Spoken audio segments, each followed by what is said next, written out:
Ok, estamos hablando en la clase anterior de lo que son los sensores de tipo termopar. Vimos que se conforman de la unión de dos alambres, ¿no? Dos alambres que tienen, digamos, diferencias en sus coeficientes térmicos, ¿ven? Pero aparte de que tienen diferencias en sus coeficientes térmicos, también presentan, digamos, la propiedad de que si ellos se unen directamente en dos puntos específicos, un punto que vamos a llamar punto caliente y el otro que lo llamamos punto frío o punto de referencia, si aplicamos diferencia de temperatura o gradiente de temperatura entre dichos dos puntos, vamos a tener un voltaje, vamos a tener también una pequeña corriente. Se puede ver desde ambos sentidos. Va a empezar a haber una movilidad de electrones a partir de dos fenómenos, ¿no? Del efecto de Seebeck, el efecto Thomson, y uno pues que es bien interesante, que me gustaría que lo empezaran como a investigar, que es el efecto Peltier. ¿Listo? Y estos efectos o estos fenómenos como tal definen que existiendo estas diferencias de temperatura en dos materiales disímiles, vamos a tener ese voltaje que va a ser, podemos decir que casi proporcional. Realmente no es tan proporcional, no es una ecuación lineal la que nosotros encontramos en un termopar, pero casi que podemos decir que para temperaturas muy cercanas prácticamente el sistema se comporta lineal, ¿ok? Podemos asumir de esa manera, ¿vale? Entonces, teniendo en cuenta eso, hay cierta proporcionalidad. A medida que vamos aumentando la temperatura o la diferencia de temperaturas entre el punto frío y el punto caliente, entonces vamos a tener nuestra medida de voltaje, ¿ok? Y existen unas tablas que conocemos como las tablas de termopares, en donde pues estas tablas de termopares nos van a permitir, dependiendo del tipo de termopar, recordemos que según la norma ANSI, pues van a estar bautizados con una letra, en donde, dependiendo de ese tipo de termopar, nosotros podemos obtener a partir de una temperatura un voltaje. Bueno, ¿por qué es tan importante esta tabla? No solamente para efectos de cálculo, por ejemplo, para desarrollar esos dos ejemplos que tenemos ahí en la parte inferior, sino también porque con ello, con esos datos, nosotros podemos hacer, fabricar, construir, diseñar nuestro dispositivo de acondicionamiento. ¿Ok?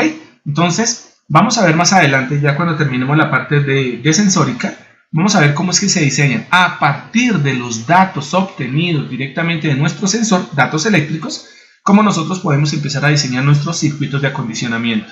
Recordemos muy bien que existen dos métodos para hacerlo. Un método que es el método analógico, en donde vamos a utilizar lo que serían nuestros circuitos normales, ¿no? Los circuitos que nosotros ya conocemos hasta el momento, que se basan en transistores, se basan en diodos, resistores, capacitores, inductores, pero sobre todo en unos muy famosos y muy importantes para la instrumentación, que son los amplificadores operacionales, ¿vale?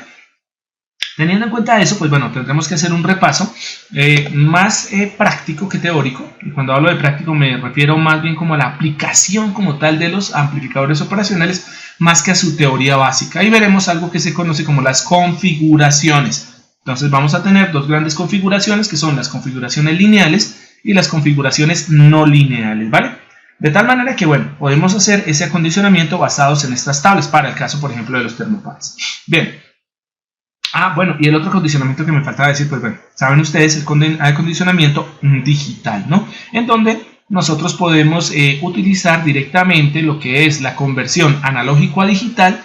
Llevamos directamente lo que son las señales analógicas de corriente o voltaje a unos estados binarios o a unos valores binarios que pueden o no estar codificados, y de esa manera pues nosotros podemos llevar a feliz término, como podríamos decir, ¿cierto?, lo que sería el tratamiento como tal de la señal, ¿no? Es decir, llevamos directamente la señal con esa conversión hacia un procesador, en donde en el procesador nos queda mucho más fácil trabajar con esos datos. ¿Por qué? Porque nosotros podemos aplicar algoritmos. Con base en esos algoritmos es que nosotros podremos, pues bueno, identificar ciertas características, podremos hacer linealización, podemos hacer comparación, podemos hacer multiplexación, podemos hacer un montón de operaciones que son bien importantes, sobre todo para la instrumentación moderna basada en esos sistemas digitales. Adicional a eso, agreguémosle un sistema de comunicaciones y ya tenemos un sistema de nodos, un sistema de sensores remotos que nos permiten, pues bueno, optimizar como tal los procesos. Vale, menos carreta y más acción. Entonces, bien, aparecen estos dos ejemplos. Va a salir un minuto porque necesito abrir la tabla de termopares, obviamente. Entonces vamos por este ladito. A ver qué pasa acá. Tenemos que abrir. Creo que es este. No sé por qué no tengo la tabla ahí. ¿Dónde está nuestro amiguito Antonio Creus? Acá está Antonio Creus. Como se pudieron dar cuenta, bastante libros de instrumentación tiene el profe, ¿no? Bien.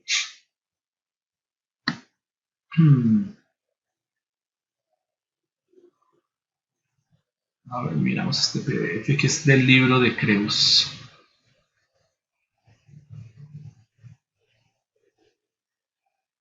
Prefiero hacer este método que ir a buscar quién sabe por dónde. A ver. Tenemos una versión digital un poco mejor.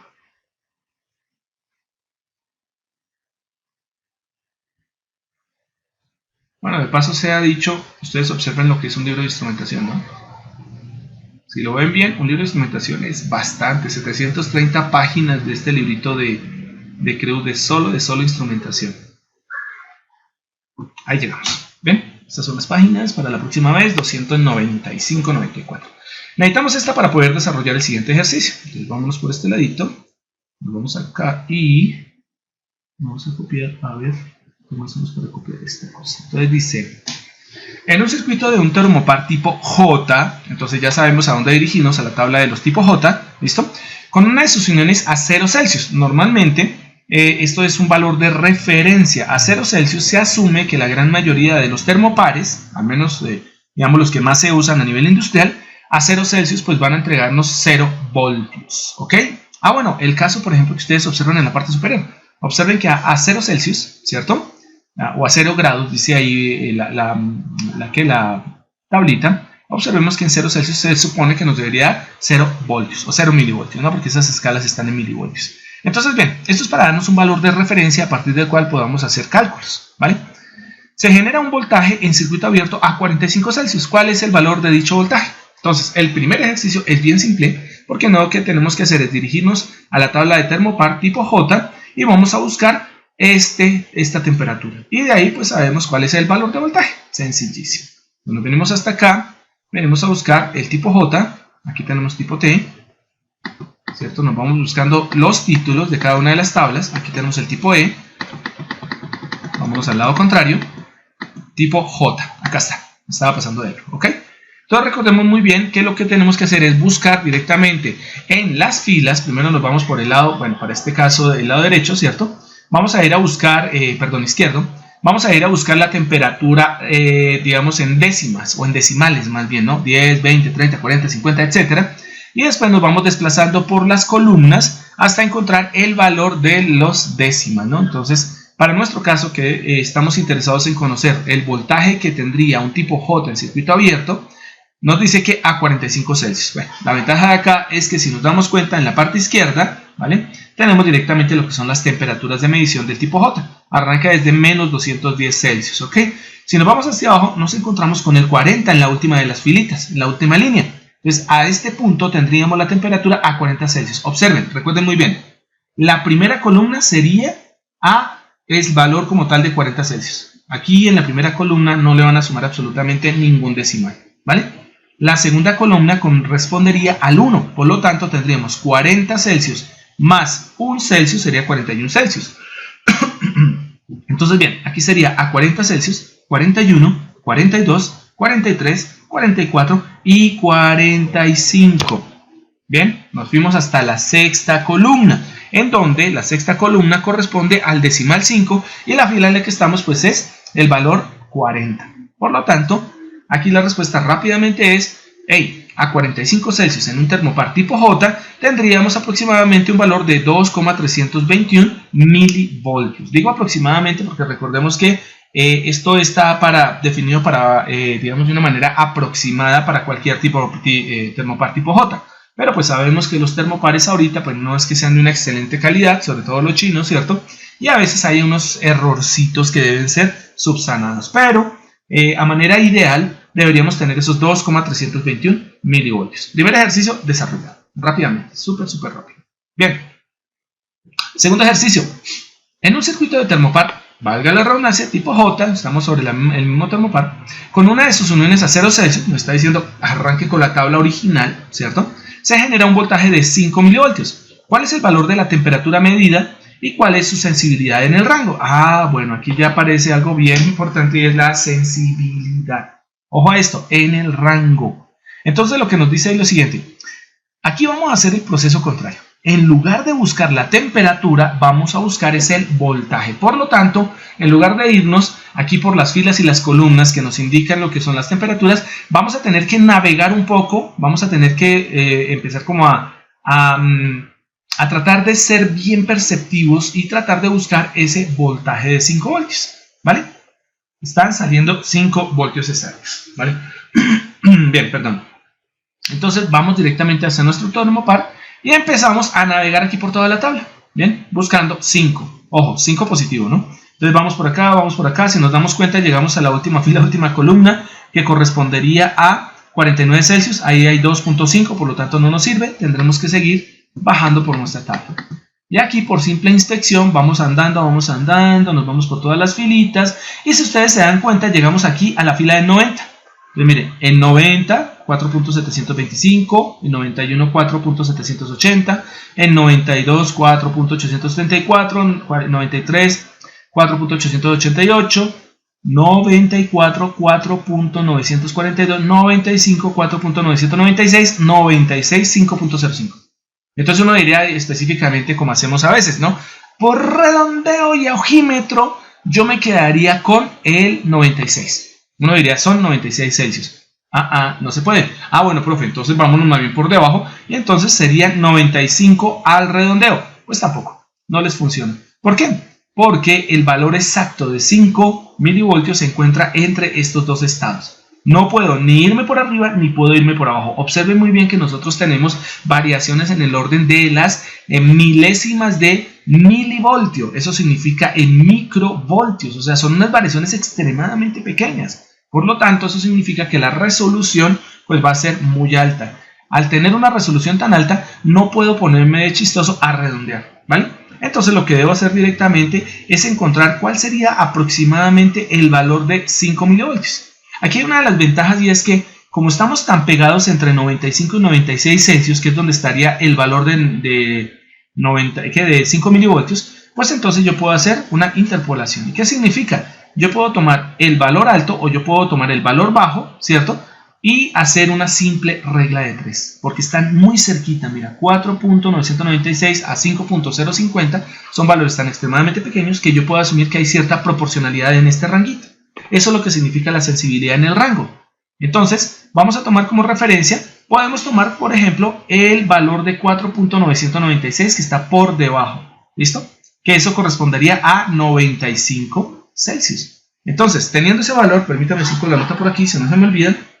A ver, vamos por aquí más bien rápidamente. Utilizamos la tecnología. Acá está. ¿Listo? Vamos ahora sí a nuestro tablerito. Y vamos a encontrar ese valor. El tablero está como lento.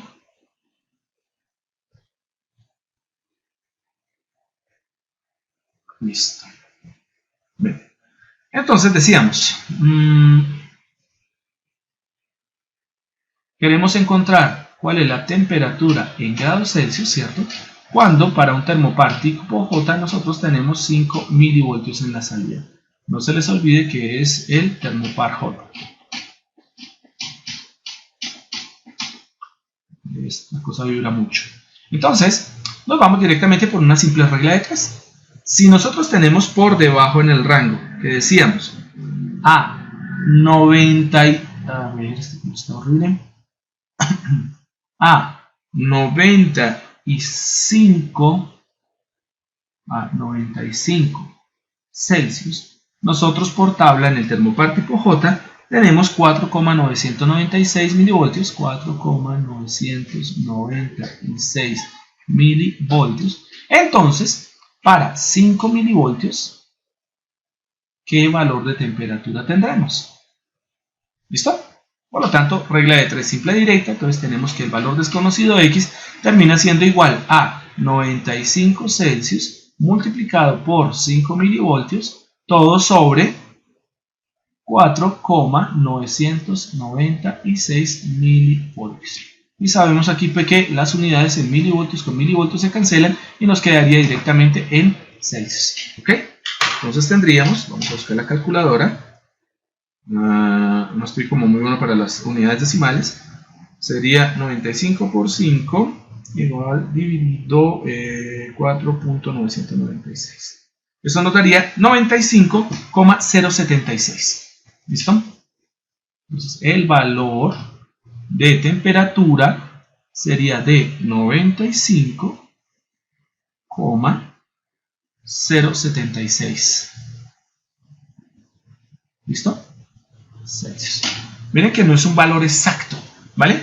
Pero por el simple hecho de que estuvimos buscando un valor de voltaje que nos estaba dando, ¿bien? Pues la temperatura no tiene por qué estar tratando de cada grado Celsius, o sea, de 1 en 1. ¿No? Puede estar resaltando algunas décimas, algunas centésimas o hasta algunas milésimas. Y eso es lo que le puede llegar a dar bastante precisión a los termopares. Y listo, tendremos ese valor. Ahora bien, como ya tenemos nosotros este valor, ¿cierto? Nosotros podríamos calcular dentro de nuestro rango, utilizando ese mismo término, la sensibilidad. Y la sensibilidad terminaría siendo, vamos a utilizar el amarillito, a ver qué tal se ve.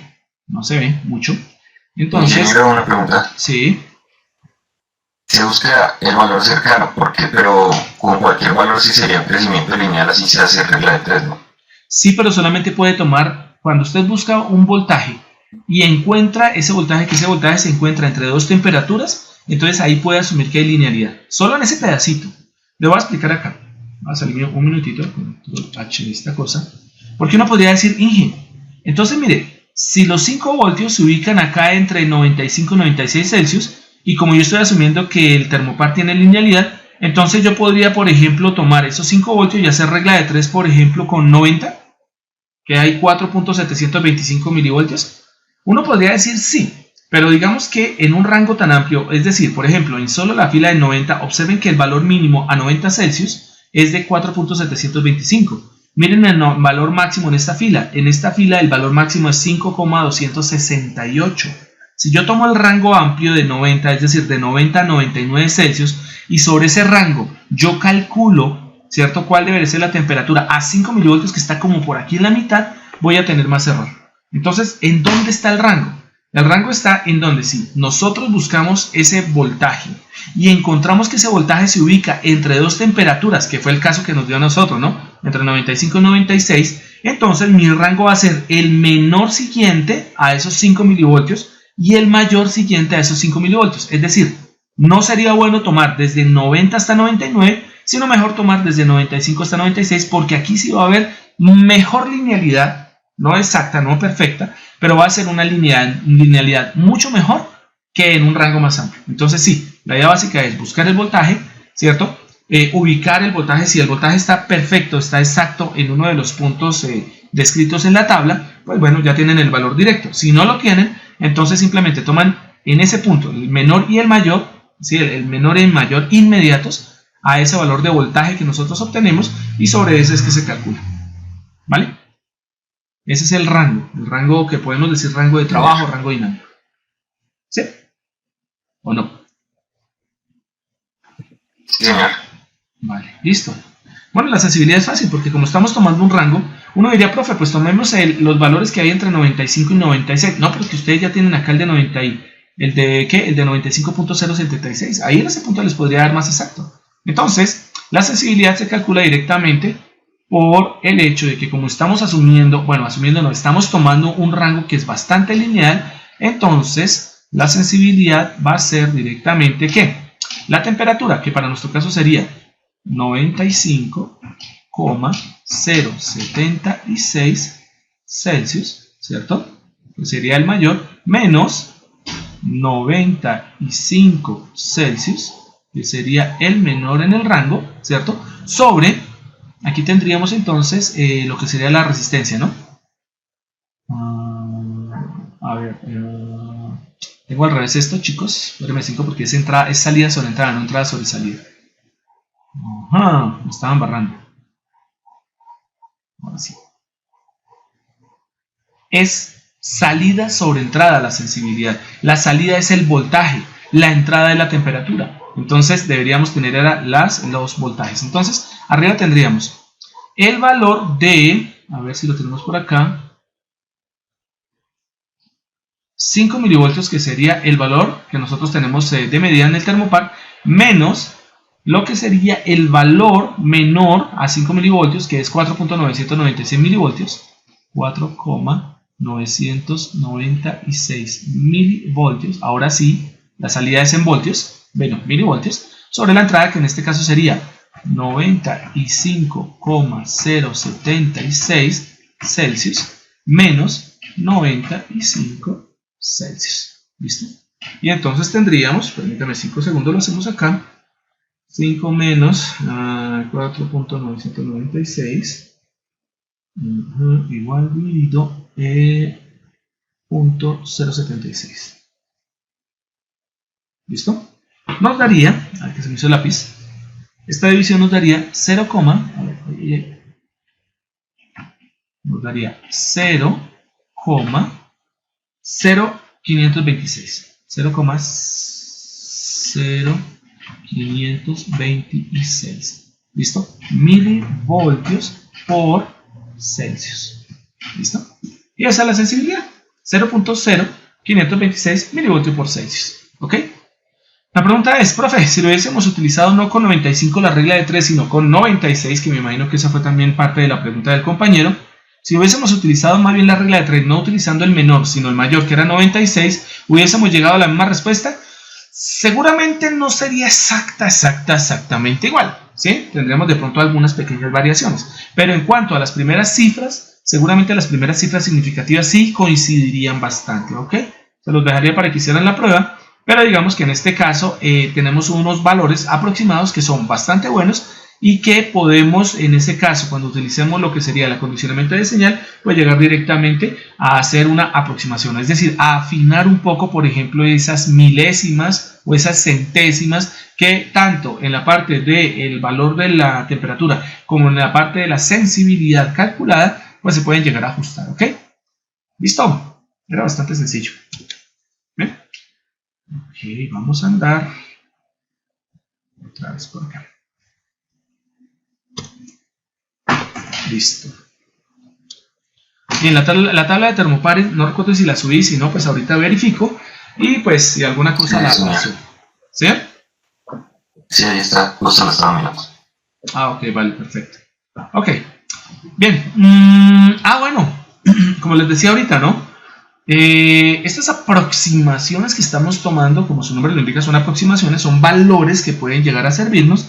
Pero si nosotros quisiésemos ver realmente cómo es el comportamiento de una termocupla o de un termopar, realmente el comportamiento de la temperatura de un termopar es en forma de una serie de potencias, que nosotros ya hemos visto que es una de las formas en que se pueden presentar lo que serían las relaciones salida-entrada, ¿no? Lo que llamamos las funciones de transferencia. Entonces la función de transferencia de un termopar realmente es una serie de potencias, como la que ustedes pueden observar en la parte de abajo, ¿no? La temperatura calculada o la temperatura de un punto de medición o punto caliente con respecto al punto frío o punto de referencia se aproxima directamente a un coeficiente A sub 0 más otro coeficiente A sub 1 por el voltaje que en ese momento esté entregando nuestro termopar. Aquí hay algo que debo aclarar fácilmente, ¿no? Recuerden que su sensor termocupla o termopar se va a utilizar para medir una temperatura. Pero ustedes no tienen el valor de la temperatura. ¿Qué es lo que ustedes van a tener? Cuando ustedes ponen el termopar, lo que ustedes van a tener es ¿qué? Un voltaje. Ustedes lo que van a tener es un voltaje. Y eso es lo que van a leer allá en su microcontrolador. Eso es lo que van a leer en su procesador. Entonces, ¿qué es lo que debo hacer? Con ese voltaje, yo obtengo la temperatura. O bien sea utilizando las tablas que ya vimos anteriormente. O bien sea utilizando la mejor aproximación que existe, que sería la ecuación que tenemos en la parte final. Entonces, lo que debemos hacer, ¿qué es? Tomamos nuestro termopar, hacemos la medición, tomamos directamente el valor de voltaje que sale del termopar, lo llevamos a un procesador y allá lo que hacemos simplemente es multiplicarlo y sumarlo de forma tal que tengamos la serie de potencias que ustedes observan, ¿no? Entonces, A sub 0, tendremos que ir a buscar el A sub 0 del termopar que estemos utilizando, más A sub 1, es decir, tendríamos que buscar ahora ese coeficiente polinomial A sub 1 y lo debemos multiplicar por el valor de voltaje que esté entrando en ese momento, que esté entregando en ese momento nuestro termopar. A eso le sumamos un segundo coeficiente A sub 2, que entre comillas ya sabemos que donde deberíamos tener A sub 0, A sub 1, A sub 2, A sub 3, etc. Deberían estar en la memoria de nuestro procesador. Allá debería estar. De tal manera que cuando nosotros hagamos la lectura de voltaje, lo que tenemos que hacer es meter este algoritmo. Y con este algoritmo simplemente donde haya la X, pues simplemente meto el valor del voltaje que se está detectando en ese momento y realizo todas los productos internos más la sumatoria total. Y ahí tendré la temperatura más que, podemos decir que casi exacta. Podemos decir que es exacta. ¿Ok? Entonces miren que si es esa serie de potencias sería más A sub 2 por el voltaje al cuadrado, voltaje obtenido en el termopar, más A sub 3 por el voltaje al cubo, más A sub 4 por el voltaje a la cuarta, más A sub 5 por el voltaje a la quinta, etcétera, ¿no? Bueno, la idea básica de esto es que entre más términos A sub i nosotros tengamos, pues vamos a tener que nuestra precisión pues va a ser mucho más elevada, ¿no? Pero observen lo que nosotros tenemos ahí en la tabla. En la tabla nos aparece directamente lo que son las precisiones, ¿listo? Nos aparece en la primera columna lo que es el coeficiente polinomial, es decir, el valor de los A sub i que se necesitaría para la ecuación de aproximación, para la ecuación como tal de lectura y transformación de milivoltios a Celsius para nuestro caso, ¿no? Tenemos directamente lo que son los termopares tipo E, tipo J, K, R, S y T. Tenemos obviamente debajo sus rangos, ¿vale? Y aquí va a aparecer directamente lo que es cada uno de los elementos que ustedes tienen que aportar. Observen algo bien curioso. Vamos a tomar, por ejemplo, el tipo E, que es el primero que tenemos ahí, ¿vale? En los otros va a dar casi lo mismo. Entonces, miremos que el componente A sub 0, es decir, el coeficiente A sub 0, es 0.1049672448. Vale, ese numerajo largo. 0,1049. Cerrámoslo en ese punto. 0.1050, algo así, ¿no? Miren que el siguiente término, A sub 1, es un término que uno diría, oye, ese es grande porque es 17.189,45. Entonces uno dice, miércoles, pues que un número así de grande. Ah, sí, pero recuerden que es que A sub 1, según la ecuación que ustedes tienen abajo, está multiplicado por X, que está en milivoltios. ¿Sí o no? Y como está en milivoltios, quiere decir que el valor 17.189, que es A sub 1 multiplicado por milivoltios, va a terminar perdiendo ese 189. Porque recordemos que la salida, pues obviamente la tenemos en milivoltios, pero nosotros tenemos que dar la sensibilidad, lo más seguro debe ser en voltios por Celsius, ¿no? Entonces, bien, no diría, ese número parece exagerado. Pero adicional a eso hay algo interesante. Ahora pasen a A sub 2. Estamos viendo el tipo E, ¿no? Miren que en A sub 2, el A sub 2 es 282.639,0850. Ese es un número gigantesco. O sea, comparado con el 17.189 de A sub 1, el siguiente término, A sub 2, es muy grande. Pero entonces, dense cuenta de una cosa. Está negativo. ¿Eso qué quiere decir? Como A sub 0 y A sub 1 para el termopar tipo E son positivos, de ahí en adelante observen que cada uno de los pares A sub i va a empezar a cambiar de signo. Por lo tanto, miren que A sub 2 es negativo, A sub 3 es positivo, A sub 4 es negativo, A sub 5 es positivo. Y miren por ejemplo A sub 9. A sub 9 en el termopar tipo E es de 2,06132 exponente a la 3c. Eso es un número grandísimo. Pero la pregunta del millón es, profe, entonces ¿cómo no se nos va el cálculo al infinito? Fácil, porque los términos que son negativos le restan directamente a los términos positivos. ¿Listo? Por lo tanto, lo que yo tengo realmente acá, ¿qué es? Es una serie alternante. Es una serie de potencias, pero es alternante. Y como su nombre lo indica, recuerden de su álgebra lineal, alternante es que vamos a tener términos sumando, términos restando, términos sumando, términos restando. Y eso hace que todo genere o confluya o converja directamente a un único valor. Por eso no se crece. Entonces a veces uno dice, bueno, yo quiero tener exactitud porque es que mi proyecto, mi horno, mi sistema de refrigeración necesita que sea extremadamente sensible y preciso. Obvio, utilicen este sistema, ¿vale? Pero si lo que yo tengo es que existe una cierta aceptación de una cantidad de error, pues hombre, señoritas, utilicen las tablas. Así de sencillo. Teniendo las tablas directamente metidas en la memoria, inmediatamente ustedes pueden hacer las aproximaciones por simplemente lo que hicimos ahorita, ¿no? Por una simple regla de 3. De lo contrario, les tocaría utilizar esta ecuación. Y esta ecuación se puede llegar a volver un poco dispendiosa. Sin embargo, es bastante buena. Es una ecuación bastante buena. Sobre todo porque ahora los microcontroladores pueden trabajar directamente punto flotante, ¿listo?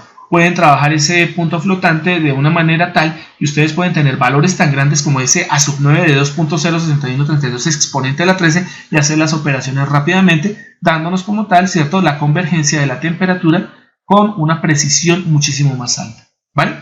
Si ustedes me preguntaran a mí, Inge, ¿cuáles escogería? Ahí tengo las dos razones, ¿sí? Yo podría escoger cualquiera de las dos. Si mi sistema de temperatura no necesita tanta precisión, es decir, yo no necesito estar ajustando, utilizando obviamente termopares, no necesito estar ajustando los valores de temperatura en rangos de las décimas o centésimas, por ejemplo, de Celsius, yo utilizaría directamente tablas, porque si lo que me interesa es que los cambios sean grandes, por ejemplo, cada Celsius, cada 2 Celsius necesito que se realice un cambio, pues entonces mi precisión y mi resolución son bajas. Bueno, más mi resolución es muy baja, entonces yo utilizaría tablas. ¿Bien?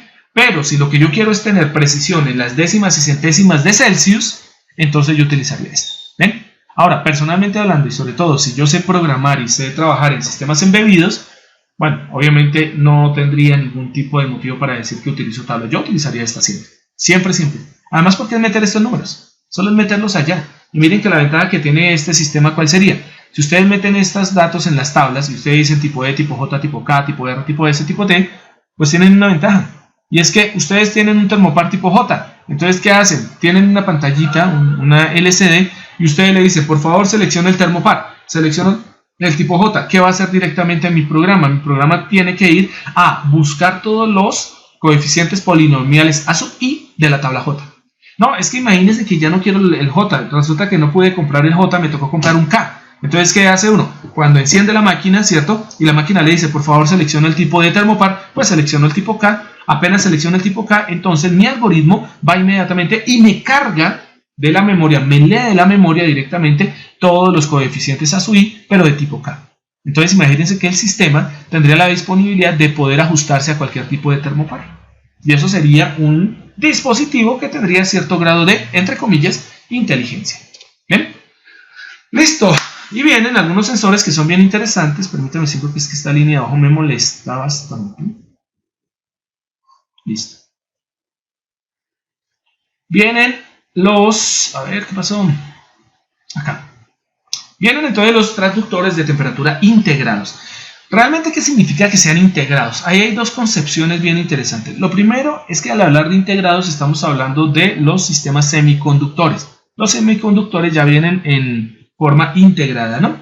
Entonces, los procesos de miniaturización y microminiaturización han permitido que los transistores, que los triacs, que casi todo semiconductor se integre en una pastilla bastante pequeña. Cuando hablamos de transductores de temperatura integrados, estamos hablando de que son, entre comillas, circuitos integrados, ¿cierto? Son pequeños circuitos que mediante la microminiaturización se han logrado encapsular en unidades bastante pequeñas. Y como se encapsularon en unidades pequeñas, pues normalmente lo que tenemos allí son semiconductores. Entonces vamos a tener pastillas semiconductoras integradas que tienen la capacidad de poder ser sensibles a la temperatura. Y aquí es donde aparece algo muy parecido a lo que ocurría directamente con el termistor. Y es lo siguiente, nosotros no tenemos realmente un cambio de resistencia en el termistor. Tenemos un cambio en la movilidad de las cargas en la pastilla semiconductora del termistor. Como esto también que tenemos acá son ¿qué? Pastillas semiconductoras, ¿sí? Y estas pastillas semiconductoras están basadas en transistores, están basadas en lo que son los materiales que ya conocemos nosotros de silicio y germanio. Pues entonces nosotros también vamos a tener acá movilidad de carga. Entonces, bien, para estos sistemas integrados, aparte de eso, les decía a ustedes que no solamente es por la tecnología, sino también porque estamos utilizando semiconductores, casi siempre pastillas que tienen casi el comportamiento de diodos o tienen el comportamiento de transistores, entonces nos queda muchísimo más fácil obtener algo. Y es lo siguiente, ojo, si son integrados necesitan polarización, no tienen la capacidad de autogeneración como la tiene por ejemplo termopar. Termopar sí puede generar su propia energía. Estos no, necesitan polarización. Por lo tanto, al tener una polarización, eso quiere decir que una vez polarizado este sistema, este sensor, pues nosotros ya lo que vamos a obtener, ¿qué es? Pues ya un voltaje. Punto. Y aquí tenemos una superventaja porque esto no nos entrega corrientes pequeñas, no nos entrega voltajes pequeños, sino que ya se puede adaptar. Y ahora bien, pueden llegar a existir sistemas en donde, pues aprovechando precisamente el hecho de la microminiaturización, yo pueda hasta meter el mismo conversor dentro. Entonces, obviamente sería una pastillita un poquitín más grande, pero yo tendría un sistema en donde ya el transductor es capaz de entregarme, o bien sea una señal ya analógica, o sea, un voltaje, por ejemplo, o ya sea de pronto ya la señal en forma digital. Entonces yo ya puedo meter directamente un conversor analógico digital, ¿cierto? Y probablemente, por ejemplo, algún tipo de modulador. Y si meto un modulador, entonces yo podría tener directamente compresión. Yo podría tener, por ejemplo, que la señal salga en un tipo de formato específico digital, por ejemplo, I2C. O por ejemplo, que salga en forma serial.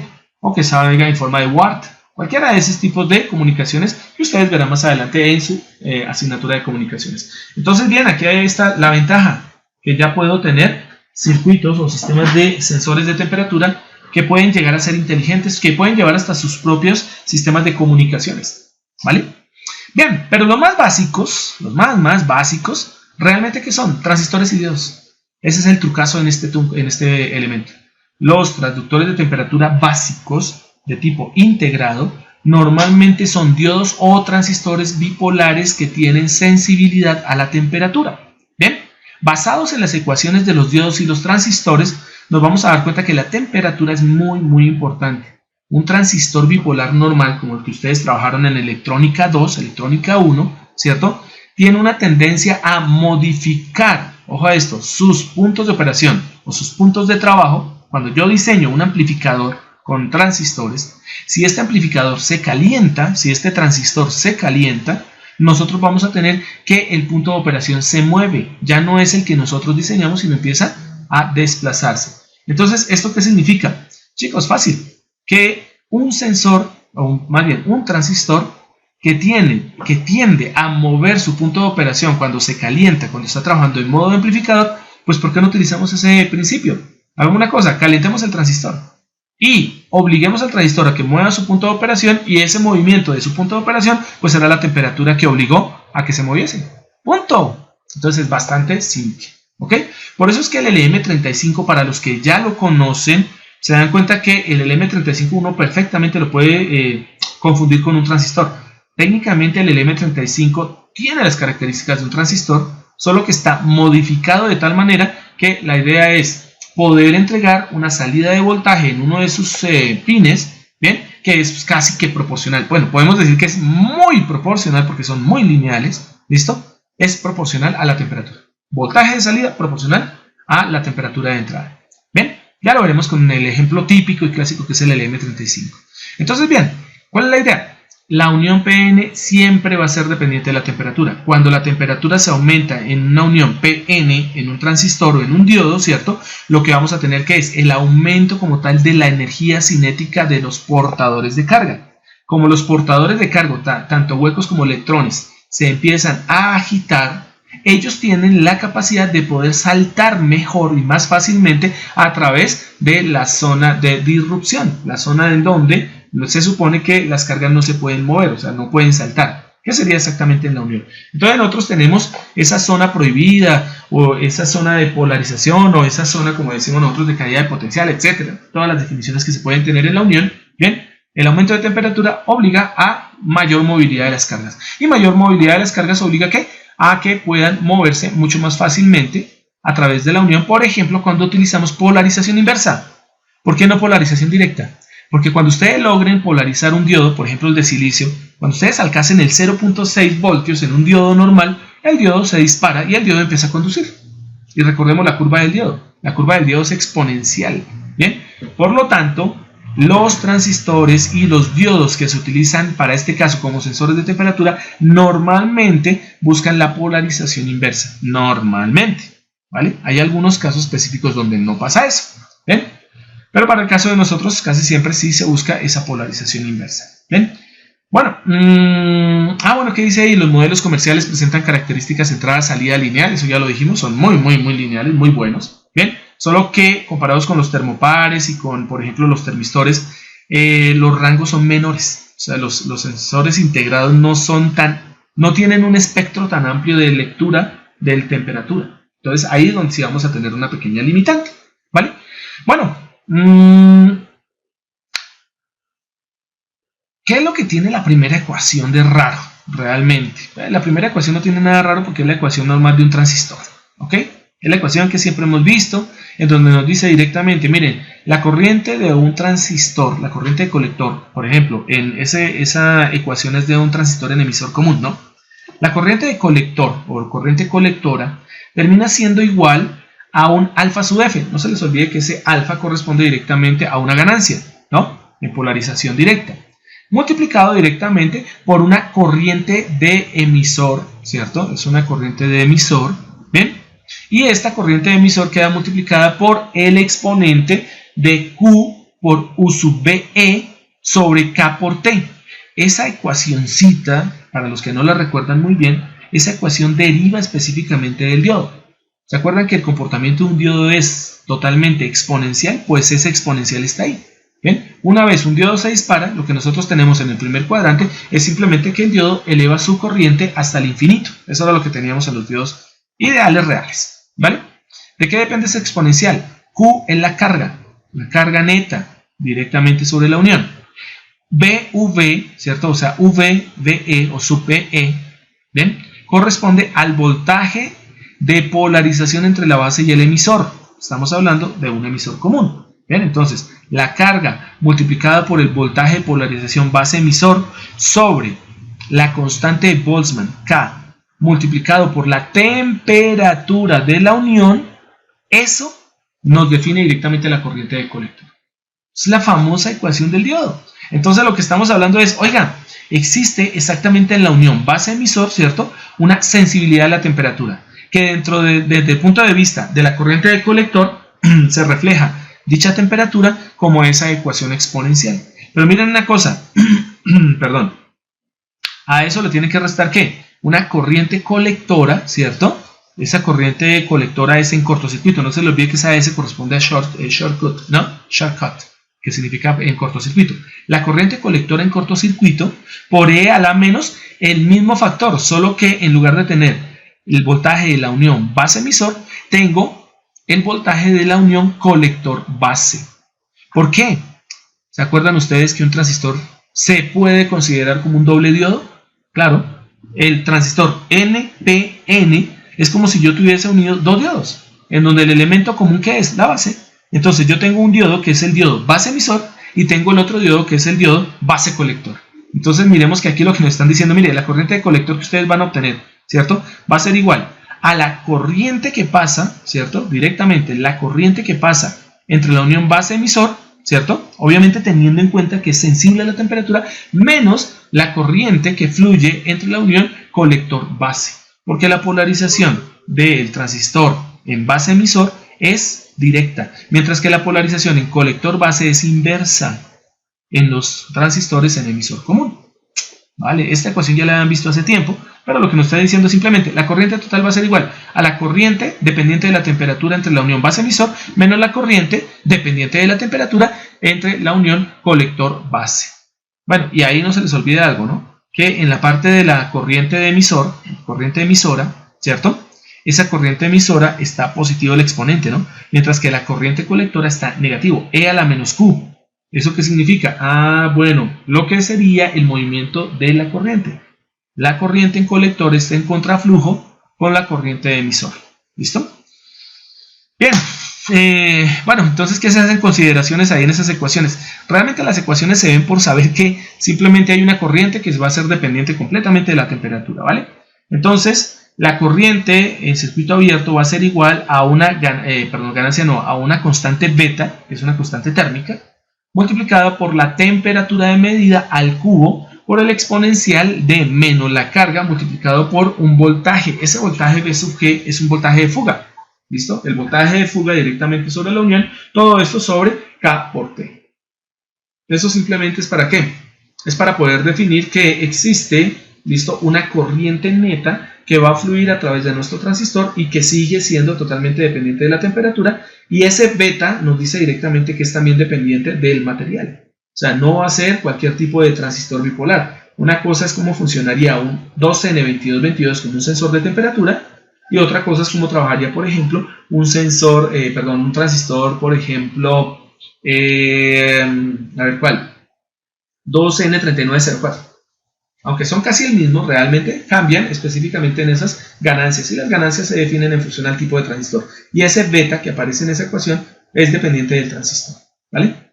Bueno, ¿por qué toca tanto el término transistor, profe? Fácil, porque aunque ustedes no lo crean, en el momento en que ustedes no tengan un sensor de temperatura integrado como el LM35, ustedes podrían hacer un truco con un transistor. Un transistor siempre será sensible a la temperatura, por lo tanto, yo podría configurar a un transistor como un sensor de temperatura, aunque ustedes no lo crean, ¿vale? Solo que obviamente tendríamos que hacer un acondicionamiento de la señal de salida, pero un transistor funciona bastante bien como sensor de temperatura. Un transistor común y corriente de combate, el que ustedes quieran. Bueno, ¿cómo obtenemos el voltaje base emisor? El voltaje en base emisor pues va a ser igual a la constante de Boltzmann multiplicado por la temperatura sobre la carga multiplicado por el logaritmo natural de la corriente en el colector sobre la corriente en cortocircuito. I sub S. ¿De dónde sale eso? Directamente de tomar la primera ecuación de arriba, hacer la consideración de I sub S, ¿listo? Y con eso ustedes logran directamente aplicando el logaritmo obtener el valor del voltaje base emisor. ¿Por qué el valor del voltaje base emisor? Porque sobre ese valor de voltaje es el que nosotros vamos a trabajar. Esa va a ser nuestra salida realmente de nuestro transistor en configuración de sensor de temperatura, ¿vale? Bueno, estas dos consideraciones de arriba nos llevan a que el voltaje base emisor va a ser igual a la constante de Boltzmann K multiplicado por la temperatura de medida sobre la carga multiplicado por el logaritmo natural de la corriente colectora sobre el beta de coeficiente térmico multiplicado por la temperatura de medida o la que se está midiendo en ese momento al cubo más ese pequeño voltaje de fuga. ¿Listo? Si se tiene que la corriente es constante, si se garantiza que la corriente es constante en este dispositivo, entonces nosotros tenemos que el voltaje base emisor pues está definido por la ecuación que ustedes observan. Uno diría, profe, pero ahí aparece un T sub 0 sobre T. T sub 0 es un valor de temperatura de referencia. T sub 0 sobre T al cubo. Entonces uno diría, pues entonces el voltaje no es tan lineal como nosotros pensaríamos. Bueno, no termina siendo exactamente lineal, pero la relación T sub 0 sobre T es una relación que termina siendo casi la unidad. Entonces, al ser la unidad, ¿por qué termina siendo la unidad? Uno dice, profe, pero T sub 0 perfectamente podría ser 0 Celsius y T podría ser 30. Bueno, porque es que resulta que este valor de voltaje base emisor se está tomando directamente en un rango en donde T sub 0 y T tienen que estar extremadamente cerca. Muy cerca. De tal manera que al estar tan cerca, T sub 0 sobre T termina siendo aproximadamente 1, ¿cierto? Y al ser 1 al cubo, pues nos da 1 y por lo tanto toda la ecuación queda directamente siendo un valor de tipo logarítmico. Bueno, más que logarítmico, casi lineal. Es un poco logarítmico, un poquitín. ¿Vale? Hay una pequeña desviación en los sensores de integrados. Bien, esas ecuaciones no sirven de nada si nosotros no conocemos absolutamente nada de los sensores. Bueno, les presento algunos sensores. Aquí hay varios, realmente no está solamente el sensor integrado, ¿ven? Porque ustedes pueden observar, por ejemplo, el último pues es un termopar tipo K, ¿listo?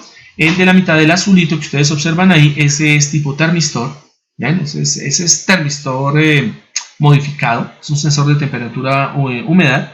Y los otros que ustedes observan a la izquierda, pues bueno, son sensores clásicos, ¿no? Ahí aparece un Dallas 18B20 que tiene una muy buena señal, pero el Dallas tiene algo y es que nos entrega la señal digital de una vez. No diría, ¿cómo es posible que un transistor nos entregue una señal digital? Bueno, el conversor que tiene por dentro es un conversor de tipo sigma delta, entonces cabe ahí, ¿ok?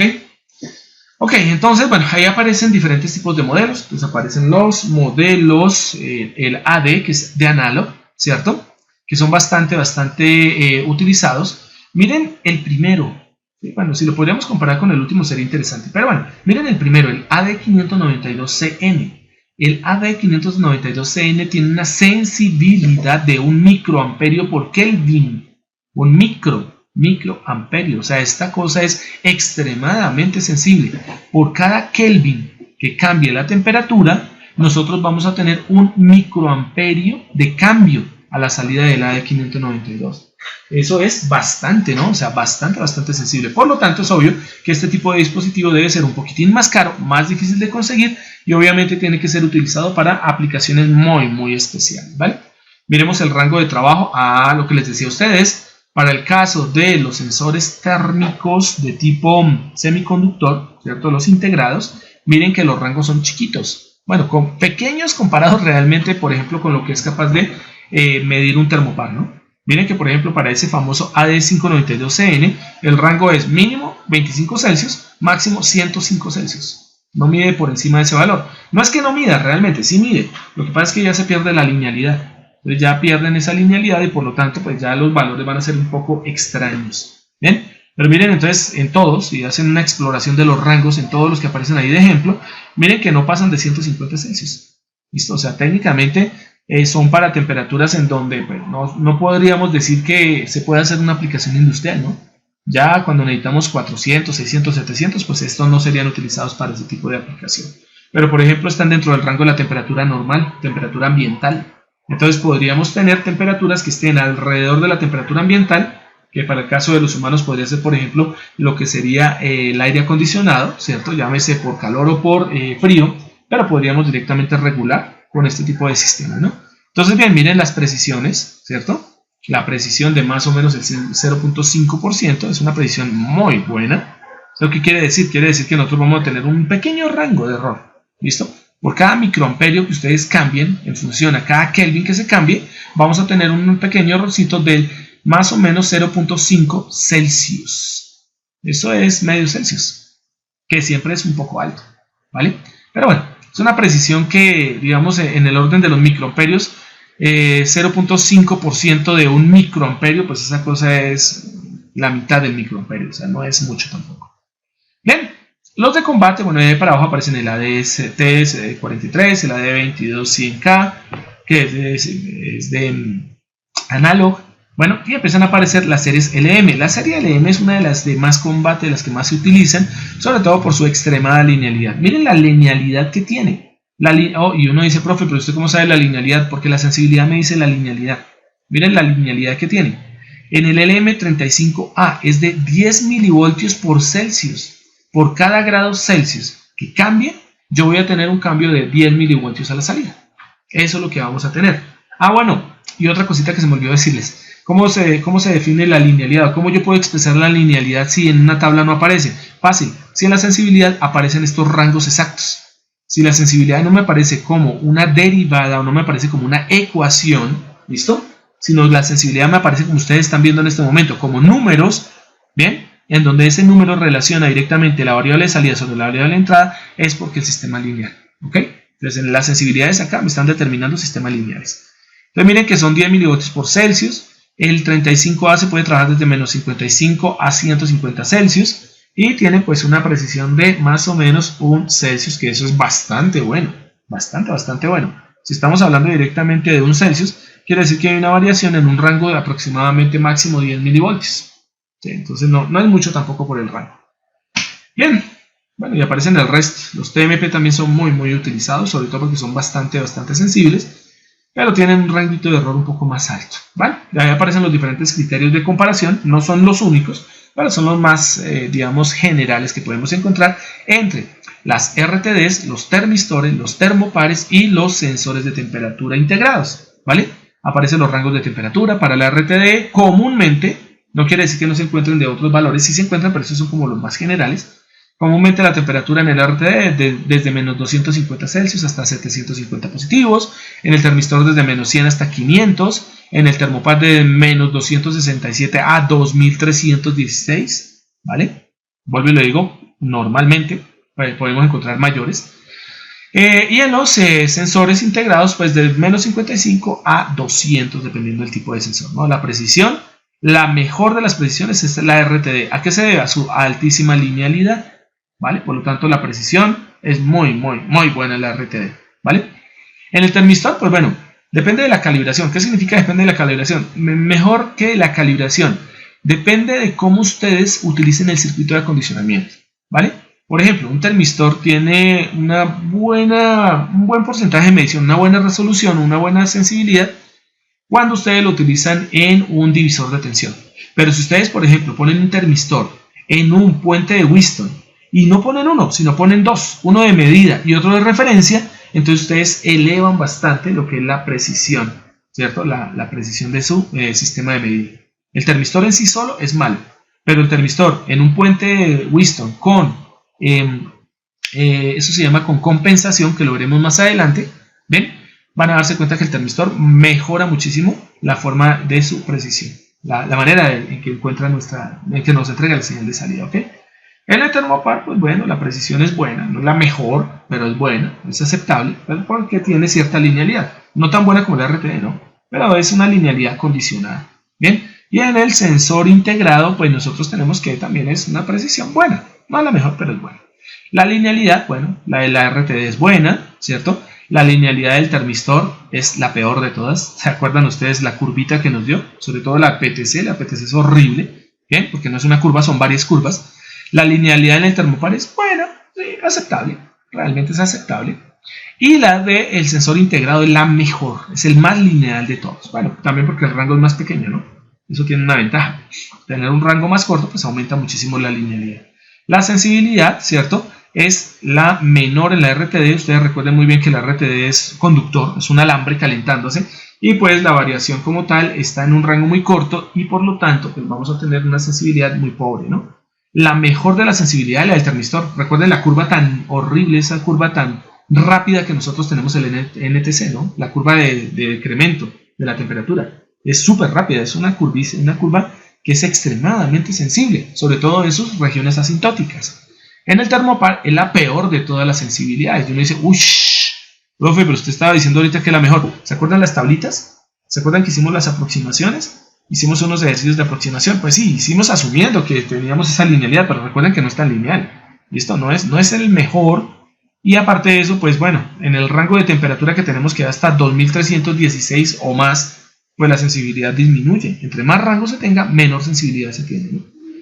Bueno, y en el sensor integrado, pues la sensibilidad es bastante buena, ¿vale? El tipo de circuito que se necesita para condicionar la señal, para condicionar nuestro sensor. En el caso de la RTD es un circuito complejo, es un circuito cansón, un circuito que necesita normalmente amplificadores diferenciales, ¿ven? O sea, necesitan unos amplificadores y tienen que estar estabilizados tanto en temperatura como en voltaje. O sea, esos son unos circuitos que son un poco complejos. Bueno, ojo a esto, cuando decimos complejos quiere decir que si ustedes quieren diseñar el circuito y montar todo el circuito de acondicionamiento, sería complejo, ¿no? Pero ya venden los acondicionadores, entonces ya siendo sinceros, pues uno no se pone a diseñar completamente el circuito de acondicionamiento, sino compra el RTD con el acondicionador de una vez. Recuérdenlo, con el famoso transmisor, ¿no? Pues uno compra RTD con transmisor.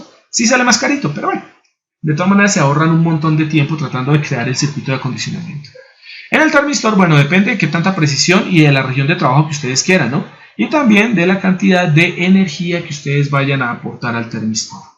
En el termopar, el circuito es un poco complejo, pero vuelvo y lo repito, al igual que el RTD, ya venden los transmisores. Entonces uno mete un poquitín más de plata, poquitín, y ustedes tienen ya su circuito de acondicionamiento. ¿Bien? Y en los sensores integrados, pues es muy simple. ¿Por qué? Porque normalmente es conectarlo y ya. Bien, o sea, no tiene ningún misterio. Bueno, también depende del sensor, ¿no? Si el sensor les entrega salida digital, pues ustedes van a tener que utilizar un sistema de lectura digital. ¿Eso qué significa? O sea, su sensor digital se conecta directamente a su microcontrolador, pero para ello pues necesitan obviamente que el algoritmo ya esté cargado sobre el micro, ¿vale? Si el sensor no es tan, digamos, tan integrado, si no tiene, digamos, los mismos sistemas de acondicionamiento que, digamos, puede tener un sensor un poco más complejo, entonces, pues bueno, ahí sí les tocaría poner un poquito más de cosas, pero realmente es polarizar y poner de pronto por ahí una resistencia y no más, ¿vale? O sea, es muy simple, muy sencillo. La potencia, el consumo de potencia, bueno, el RTD en el termistor, bueno, es alto, ¿cierto? Cuando se toman mediciones es bastante alto, porque el autocalentamiento en el RTD y en el termistor son importantes, ¿no? La potencia en un termopar puede ir de bajo a alto dependiendo de los niveles de medida. Obviamente pues, va a ser alto cuando estamos midiendo temperaturas extremadamente altas, ¿no? Y el consumo de potencia desde el punto de vista de la energía de polarización en un sensor de tipo integrado, pues es muy bajo. Los nuevos sensores ahorita tienen hasta un sistema de stand-by bien interesante, en donde si se detecta que el sensor se le está demandando, se le está pidiendo que haga transducción, entonces el circuito se enciende. Si en un determinado momento un microcontrolador envía la señal de que no necesita la lectura de nuestro sensor integrado, pues simplemente lo desconecta y entra en un tercer estado. ¿Okay? Son bien inteligentes, por cierto. Y bueno, los costos relativos pueden ser, bueno, en la RTD van de costos medios a costos altos, En un termistor va de costos extremadamente bajos, o bueno, bajitos, hasta costos elevadamente altos o extremadamente altos cuando el termistor es de una aplicación especial, por ejemplo, para reactores, turbinas, etc. En el caso del termopar pueden ir de valores medios a valores altos, y en el caso del sensor integrado, pues esos son bastante económicos. ¿Listo? Estas son las referencias que ustedes pueden encontrar, ¿vale? Las imágenes pues corresponden directamente a lo que se obtiene en internet, entonces ellas tienen también su referenciación allá. Ok. Y como la idea de este negocio es avanzar, ¿vale? Entonces vamos a poner aquí una cosita, vale. Entonces vamos a empezar ahora con los famosos sensores. Bueno, no sé si sean famosos para ustedes, en mi caso son muy famosos. Bien, los sensores de posición. Bien, censar la posición en determinados eventos o procesos industriales, ¿sí? Bueno, en muchos procesos es demasiado importante. Un ejemplo típico sería lo siguiente: ¿qué pasaría si nosotros no tuviésemos un sensor de posición en una puerta automática de un garaje? Si no tuviésemos ese sensor que determinase en qué momento está abierta la puerta, en qué momento está cerrada, en qué momento se está dirigiendo a cerrarse o a abrirse, pues perfectamente podríamos tener que un vehículo que esté ingresando podría ser golpeado por nuestra puerta. Y ahí tendríamos un grave problema. Igualmente podríamos tener problemas si nosotros no detectamos la posición, por ejemplo, de una compuerta en un avión. ¿Listo? Si la puerta de acceso al avión como tal no está completamente cerrada, la despresurización podría hacer que la puerta se abriera y pues pudiésemos tener un accidente, ¿no? Si en una máquina, por ejemplo, empacadora, nosotros no tuviésemos el control y pudiésemos monitorizar la posición de cada uno de los elementos que están yendo por una banda transportadora, seguramente podríamos tener la rotura, el cese completo, por ejemplo, o el cese parcial de nuestra producción. Y esos son millones de pesos, ¿cierto?, que se perderían directamente en ese proceso. Por lo tanto, los sensores de posición son muy demandados, ¿vale? ¿En qué se pueden utilizar? Bueno, ahí está, en la primera parte les dice, miren, se utiliza casi en todo en donde se necesite como tal tener un control, ¿cierto?, de movimiento, específicamente controles de movimiento. Lo más interesante de los controles de posición es que la posición tiene algo derivado. Y dije el término derivado específicamente para apuntarle a eso, que la derivada de la posición, que es la velocidad, podría ser también en cierta medida o observada o podría ser registrada con sensores de posición.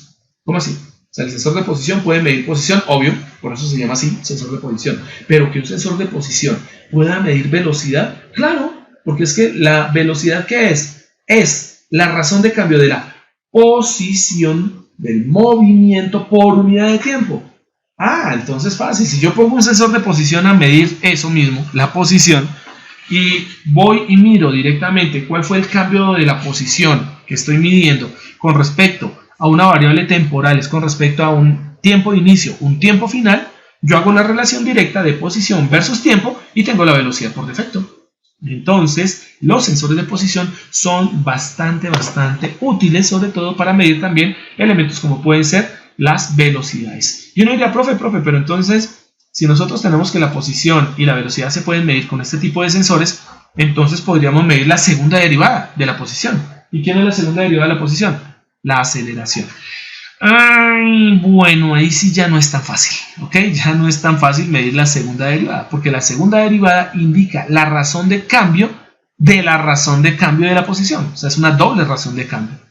Si la aceleración es un factor, digamos, que se sostiene en el tiempo, ¿qué significa? O sea, que esa aceleración no es tan fuerte, es una aceleración baja en periodos de tiempo largos, se puede medir. Pero si la aceleración es extremadamente rápida, es decir, si la aceleración se presenta en instantes de tiempo extremadamente cortos, el sensor de posición no sirve para medir la aceleración. He ahí la condición, no está ahí, se las digo aquí de viva voz, pero se las digo porque yo lo he tratado de intentar y no he podido medir la aceleración con sensores de posición. No se puede cuando la aceleración es demasiado alta. Los procesos de aceleración, desaceleración están limitados a otro tipo de sensor, que lo hablaremos más adelante. Entonces, bien, medir la posición es muy importante y dependiendo de la forma en que nosotros la midamos, nosotros podemos tener directamente o bien sea el registro o podemos tener el control de la variable.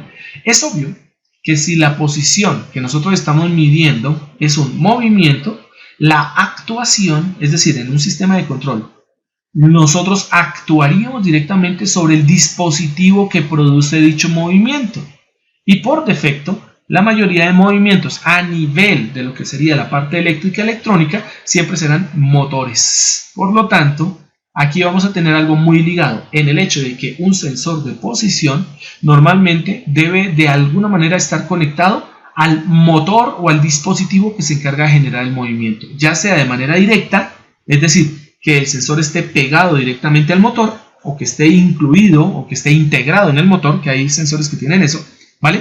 O ya sea que nosotros, por ejemplo, conectemos el sensor de posición a través, por ejemplo, de una polea, una banda, y es lo que ustedes pueden observar directamente en las imágenes. En el caso del de la izquierda, el sensor de posición, que es el que está al lado izquierdo, ¿cierto? Vamos a ver si por aquí aparece aquí está mi cursor. Este es mi sensor de posición, ¿cierto? Está conectado directamente al eje del motor. Aquí está conectado directamente al eje del motor. Bueno, y aquí aparece una rueda, específicamente es una rueda volante, ¿vale? Pero el motor viene conectado acá también. Entonces aquí tengo la conexión directa de sensor con el motor. Pero también la puedo tener de manera indirecta, en donde lo que utilizo que son simplemente ya sean bandas o poleas dentadas, ¿vale? Entonces puedo tener, por ejemplo, aquí mi motor. Este motor conecta allá arriba con el sistema de transmisión, ¿sí? Rodillos, bandas, lo que sea que tengamos. Y miren que aquí tenemos el sensor conectado a través de una banda. No está conectado directamente al motor. Lo mismo pasa aquí en la parte de arriba, ¿no? En la parte de arriba tenemos aquí directamente una polea, un sistema de poleas. Y lo que tenemos es la conexión directa a nuestro motor. Arriba tenemos el sensor, abajo tenemos nuestro motor de transmisión. Y la poleita es la que conecta directamente motor con el sensor. Esto es bien importante decirlo. El sensor y el motor normalmente vienen ajustados, vienen de una manera tal que mediante ciertos mecanismos o de forma directa, el motor interactúa con el sensor. El motor transmite su energía directamente al sensor, transmite su movimiento al sensor y por lo tanto tengo una medición que es, digamos que, proporcional. Aumento de la velocidad del motor, aumento como tal de la lectura en el sensor. Bien, entonces, bueno, ya lo dijimos. ¿Qué tipo de sensores podemos encontrar de manera general? Aparecen varios y entre ellos aparece uno bien interesante que uno diría, oh rayos, yo no sabía que este dispositivo pudiese ser utilizado como sensor de posición y resulta que sí, son los famosos potenciómetros.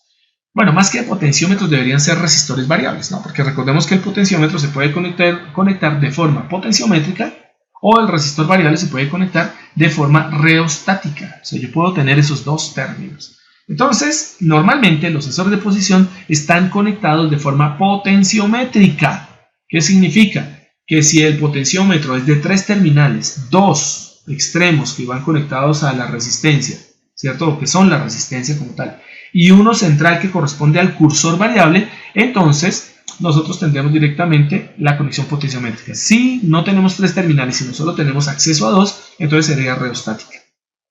Bueno, entonces para este caso, normalmente la conexión potenciométrica o la forma potenciométrica del resistor variable es la que se utiliza como sensor de posición. Por lo tanto, los potenciómetros, pues ¿qué? Bueno, ahí dice, ¿no? Se basan en la variación de la posición del cursor de un potenciómetro con la variable a medir, eso es obvio. Ahora bien, ¿por qué son sensores de posición? Fácil. Porque para poder variar la resistencia de un potenciómetro necesitamos actuar sobre el cursor, ¿listo? Sobre el dial, sobre el elemento que se desplaza directamente sobre la resistencia. ¿Qué significa esto? Tenemos que aplicar una fuerza en el eje, ¿cierto? O una fuerza directamente en el cursor para obligar a que exista ese cambio de resistencia. Por lo tanto, si yo conecto un potenciómetro a un elemento que lo obligue a moverse, el movimiento que se imprima sobre el potenciómetro, sobre el cursor del potenciómetro, tendrá que ser casi que, podemos decir, proporcional, casi proporcional al valor de resistencia que cambie. Delta de movimiento va a ser igual a delta de resistencia. ¿Y eso qué es? Una relación que movimiento, entrada, versus resistencia, salida, es una función de transferencia. Por lo tanto, el potenciómetro puede ser usado como un sensor de posición. Los otros son los transductores de índole capacitivo o de tipo capacitivo, en donde lo que vamos a hacer es cambiar la capacidad del condensador, ¿cierto? ¿En función a qué? En función a lo que nosotros conocíamos de lo que es un capacitor, ¿no? ¿Qué es un capacitor? dos placas entre comillas paralelas, ¿cierto? Ubicadas una frente a la otra de tal forma que cuando yo le aplique una corriente se va a aparecer el depósito de carga sobre las placas y dependiendo del depósito de cargas que yo tenga, pues voy a tener esa capacidad de almacenamiento. Por lo tanto, en un capacitor, si yo logro que una de las placas se mueva con respecto a la otra, la placa que se mueve, ¿cierto?, va a hacer que cambie la capacidad de nuestro capacitor, de nuestro condensador. Por lo tanto, el movimiento tenderá a tener cierta relación con la capacidad en función a ¿qué? Al movimiento de una de las placas o de un conjunto de placas, porque a veces pueden ser varias, ¿vale? En un transductor inductivo, que es la otra forma, nosotros vamos a tener que dos elementos importantes. Uno, o el transductor inductivo mide la posición o el movimiento en función a la autoinductancia o en función a la inductancia mutua. Recuérdenlo bien, cuando hablamos de autoinductancia significa que tenemos una única bobina, solo hay una bobina, ¿bien? Y la inductancia es propia, eso significa que lo que vamos a hacer es modificar los parámetros de la inductancia del campo magnético sobre una bobina. Ojo que cuando digo una bobina no quiere decir que obligatoriamente solo debe tener dos terminales, yo puedo tener una bobina de 6 terminales, en donde yo puedo sacar terminales intermedios de una bobina, por ejemplo, de, a ver, me invento, 100 espiras. Perfectamente, una bobina de 100 espiras yo podría sacar en la espira número 25, en la espira número 50 y en la espira número 75, podría sacar conexiones. Y con esas conexiones, pues directamente yo podría tener diferentes niveles de voltaje o de corriente, depende de lo que esté en ese momento midiendo. Y en la inductancia mutua hace relación a transformadores. ¿Eso qué significa? Bobinas en donde una bobina primaria le entrega, ¿cierto?, energía a través de un campo magnético a una o varias bobinas secundarias. Estamos hablando medición a partir de campos magnéticos que se interconectan entre bobinas, ¿bien?, entre primarias y secundarias. ¿Listo? Bien, dentro de los transductores inductivos, sobre todo aquí hay una clasificación bien interesante porque es que los transductores inductivos sí que son bastante utilizados en la industria. Existen aquellos que son los basados en la variación de la reluctancia.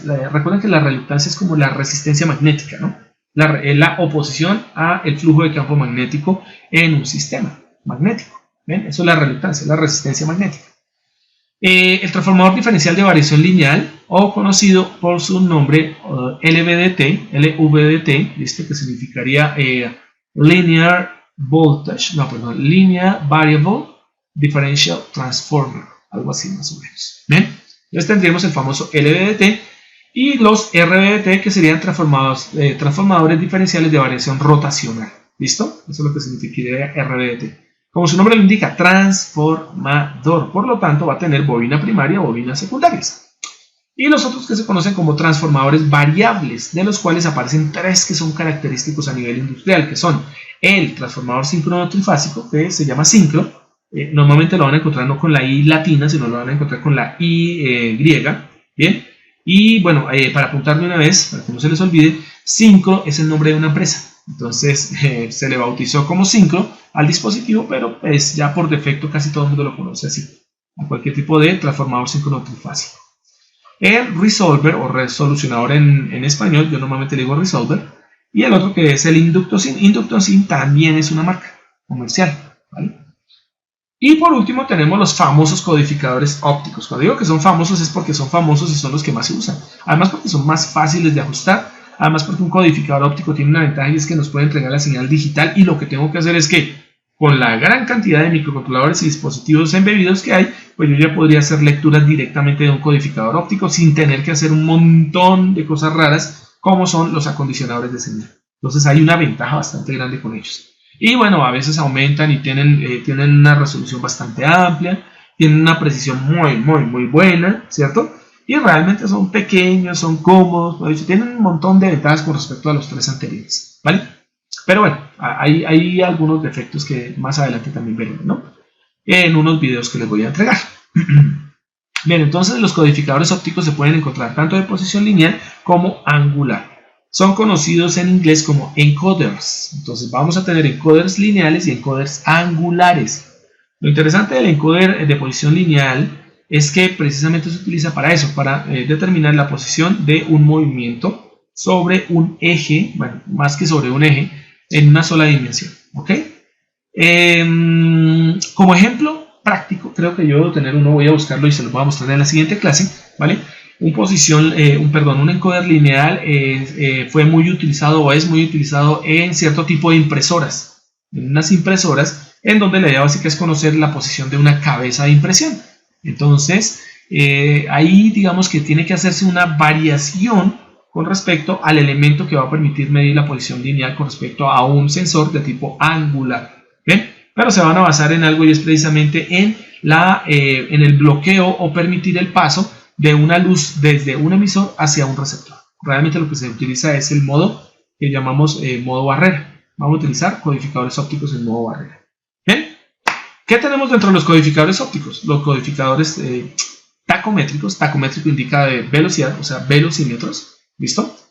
Tendremos los codificadores incrementales, no sé por qué tiene esa tilde ahí en la entales. Los codificadores absolutos, cuando hablamos de incrementales absolutos estamos hablando de la referencia como tal de medida, ¿listo?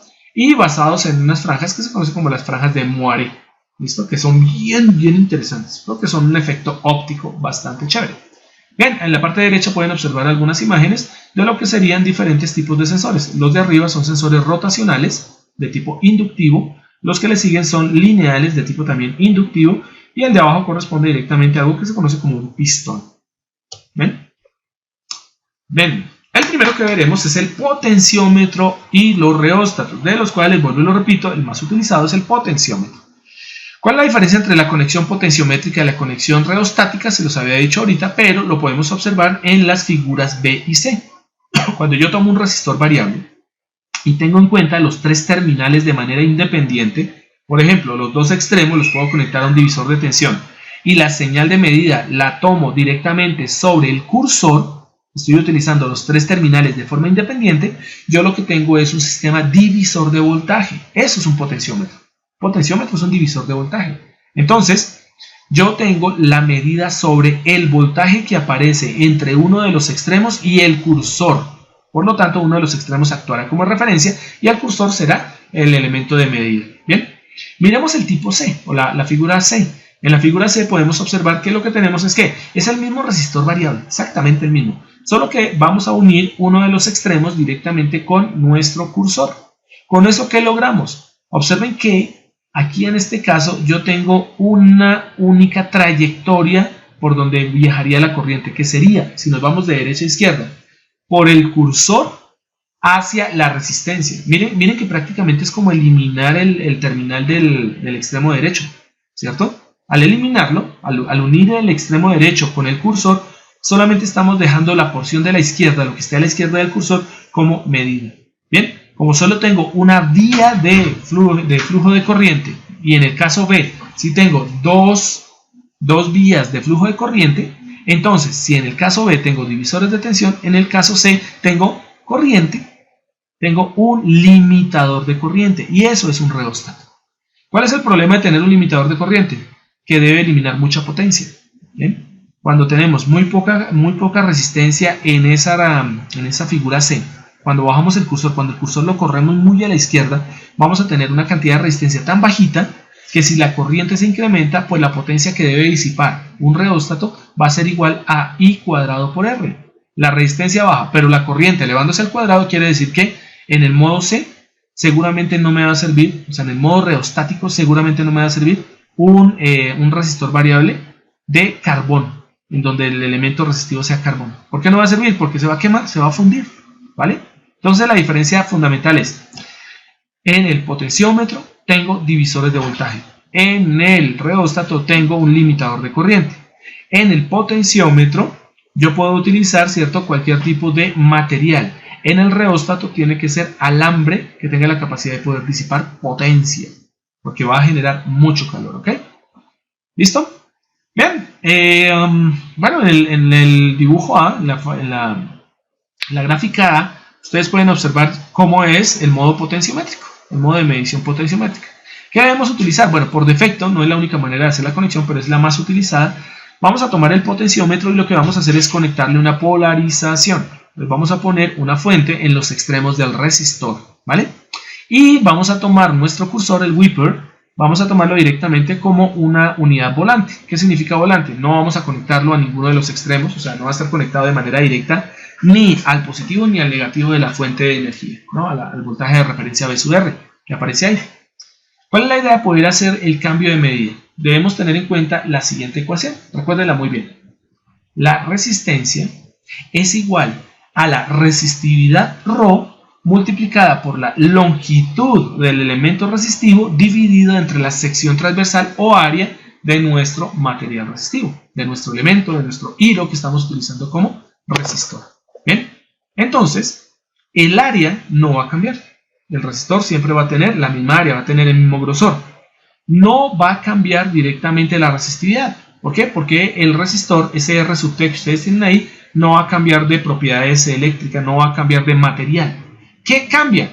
La longitud que hay entre los extremos de la resistencia con respecto al cursor.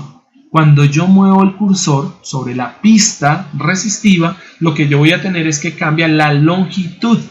Y al cambiar la longitud entre extremo y el cursor, pues voy a tener un cambio de resistencia. Y eso lo veremos en la siguiente clase. ¿Ok? Trabajaremos directamente con el potenciómetro y entraremos a los sensores capacitivos. Realmente el potenciómetro es sencillo, ¿por qué? Porque su cálculo es muy básico. En un potenciómetro puesto como un sensor de posición, ¿listo? Lo que vamos a tener nosotros, ¿qué es? Pues vamos a tener simplemente un divisor de tensión. La ecuación es la ecuación del divisor de tensión. ¿Ven? Y por lo tanto tendremos un sistema que tiene una linealidad bastante buena. Pero lo veremos más adelante. Bueno, no sé si tengan algún tipo de pregunta, cuestionamiento, inquietud. Hoy no voy a hacer tan larga la clase, además toca preparar la otra. Y pues también para preparar se me fue la paloma. Su video, ¿no? Y pues bueno, ya entramos en la etapa que quería llegar y era precisamente a eso, a los sensores de posición. No sé si tengan algún tipo de inconveniente. Bueno, inconvenientes sí pueden llegar a tener muchos, pero me interesa más bien lo que es la parte de comprensión que se haya dado o de pronto preguntas sobre el tema que estamos viendo. De paso pregunto si me están escuchando. Voy a utilizar aquí siempre, Jimena siempre cae en mis preguntas, pero Jimena, ¿me estás escuchando? ¿Caviativa? Sí, señora. Ok, perfecto. ¿Preguntas? ¿Alguien? ¿Nadie? ¿Todos? ¿Todo totalmente claro? ¿Todo totalmente oscuro?